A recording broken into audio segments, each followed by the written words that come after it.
In July 1976, my wife Mary, son Jonathan, 6, daughter Susan, 7, and I set sail from Plymouth, England, to duplicate the round-the-world voyage made 200 years earlier by Captain James Cook. For the longest time, Mary and I, a 37-year-old businessman, had dreamt of sailing in the wake of the famous explorer, and for the past 16 years we had spent all our leisure time honing our seafaring skills in British waters. Our boat Wave Walker, a 23-meter, 30-ton wooden hull beauty, had been professionally built, and we had spent months fitting it out and testing it in the roughest weather we could find. The first leg of our planned 3-year, 105,000 journey passed pleasantly as we sailed down the west coast of Africa to Cape Town. There, before heading east, we took on to crewmen, American Larry Vigil, and Swiss Hart Segler, to help us tackle one of the world's roughest seas, the southern Indian Ocean. On our second day out of Cape Town, we began to encounter strong gales. For the next few weeks, they blew continuously. Gales did not worry me, but the size of the waves was alarming, up to 15 meters, as high as our mainmast. December 25th found us 3,500 kilometers east of Cape Town. Despite atrocious weather, we had a wonderful holiday complete with a Christmas tree. New Year's Day saw no improvement in the weather, but we reasoned that it had to change soon. And it did change, for the wars. At dawn on January 2nd, the waves were gigantic. We were sailing with only a small stone jib, and were still making 8 knots. As the ship rose to the top of each wave, we could see endless enormous seas rolling towards us, and the screaming of the wind and spray was painful to the ears. To slow the boat down, we dropped the stone jib, and lashed a heavy mooring rope in a loop across the stern. Then we double-lashed everything, went through our life raft drill, attached lifelines, donned oilskins and life jackets, and waited. The first indication of impending disaster came at about 6 p.m., with an ominous silence. The wind dropped, and the sky immediately grew dark. Then came a growing roar, and an enormous cloud towered aft of the ship. With horror, I realized that it was not a cloud, but a wave like no other I had ever seen. It appeared perfectly vertical, and almost twice the height of the other waves, with a frightful breaking crest. The roar increased to a thunder, as the stern moved up the face of the wave, and for a moment I thought we might ride over it. But then a tremendous explosion shook the deck. A torrent of green and white water broke over the ship, my head smashed into the wheel, and I was aware of flying overboard and sinking below the waves. I accepted my approaching death, and as I was losing consciousness, I felt quite peaceful. Unexpectedly, my head popped out of the water.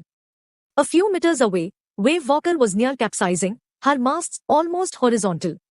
Then a wave hurled her upright, my lifeline jerked it taut. I grabbed the guardrails and sailed through the air into Wave Walker's main boom. Subsequent waves tossed me around the deck like a rag doll. My left ribs cracked, my mouth filled with blood and broken teeth. Somehow, I found the wheel, lined up the stern for the next wave, and hung on. Water, water, everywhere. I could feel that the ship had water below, but I dared not abandon the wheel to investigate. Suddenly, the front hatch was thrown open, and Mary appeared. "We're sinking," she screamed. "The decks are smashed. We're full of water." "Take the wheel," I shouted as I scrambled for the hatch. Larry and Hart were pumping like madmen. Broken timbers hung at crazy angles, the whole starboard side bulged inwards, clothes, crockery, charts, tins, and toys sloshed about in deep water. I half swam, half crawled into the children's cabin. "Are you all right?" I asked. "Yes," they answered from an upper bunk. "But my head hurts a bit," said Sue, pointing to a big bump above her eyes. I had no time to worry about bumped heads. After finding a hammer, screws and canvas, I struggled back on deck. With the starboard side bashed open, we were taking water with each wave that broke over us. If I couldn't make some repairs, we would surely sink.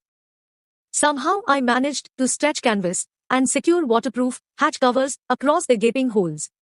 Some water continued to stream below, but most of it was now being deflected over the side.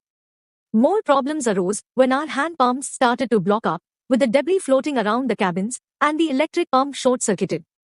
The water level rose threateningly. Back on deck I found that our 2 spare hand pumps had been wrenched overboard, along with the forestaysail, the jib, the dinghy and the main anchor. Then I remembered we had another electric pump under the chart room floor. I connected it to an outpipe and was thankful to find that it worked. The night dragged on with an endless, bitterly cold routine of pumping, steering, and working the radio. We were getting no replies to our mayday calls, which was not surprising in this remote corner of the world. Sue's head had swollen alarmingly. She had two enormous black eyes, and now she showed us a deep cut on her arm.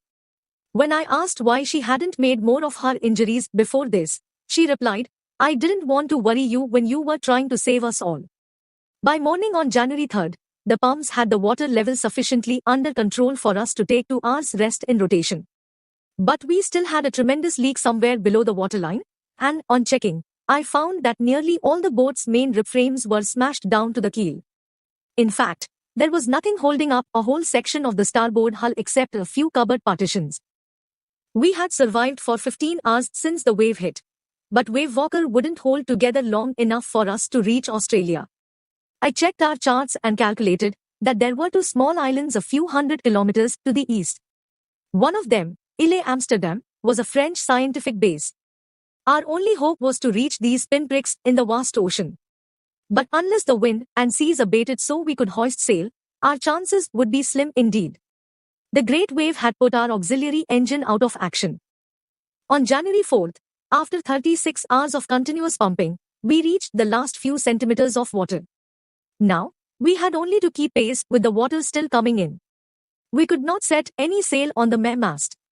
Pressure on the rigging would simply pull the damaged section of the hull apart, so we hoisted the stone jib and headed for where I thought the 2 islands were.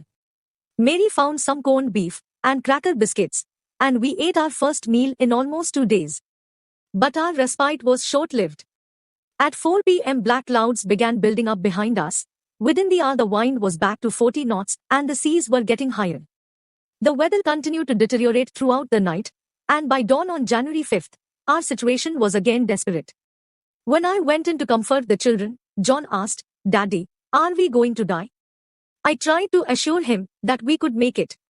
"But, Daddy," he went on, "we aren't afraid of dying if we can all be together, you and Mummy, Sue and I." I could find no words with which to respond, but I left the children's cabin determined to fight the sea with everything I had. To protect the weakened starboard side, I decided to heave to, with the undamaged port hull facing the oncoming waves, using an improvised sea anchor of heavy nylon rope and 2 22-liter plastic barrels of paraffin. That evening, Mary and I sat together holding hands, as the motion of the ship brought more and more water in through the broken planks. We both felt the end was very near. But Wave Walker rode out the storm, and by the morning of January 6th, with the wind easing, I tried to get a reading on the sextant. Back in the chart room, I worked on wind speeds, changes of course, drift, and current in an effort to calculate our position. The best I could determine was that we were somewhere in 150,000 kilometers of ocean looking for a 65-kilometer wide island. While I was thinking, Sue, moving painfully, joined me. The left side of her head was now very swollen, and her blackened eyes narrowed to slits. She gave me a card she had made. On the front she had drawn caricatures of Mary and me with the words, "Here are some funny people. Did they make you laugh?" I laughed a lot as well. Inside was a message, "Oh, how I love you both." So this card is to say thank you, and let's hope for the best. Somehow we had to make it. I checked and rechecked my calculations. We had lost our main compass, and I was using a spare, which had not been corrected for magnetic variation. I made an allowance for this, and another estimate of the influence of the westerly currents which flow through this part of the Indian Ocean. About 2 p.m., I went on deck and asked Larry to steer a course of 185 degrees. If we were lucky, I told him with a conviction I did not feel, he could expect to see the island at about 5 p.m. Then with a heavy heart, I went below, climbed on my bunk, and amazingly, dozed off. When I woke it was 6 p.m., and growing dark. I knew we must have missed the island, and with the sail we had left, we couldn't hope to beat back into the westerly winds. At that moment, a tousled head appeared by my bunk. "Can I have a hug?" Jonathan asked. Sue was right behind him. "Why am I getting a hug now?" I asked. "Because you are the best daddy in the whole world, and the best, Captain," my son replied. "Not today, John."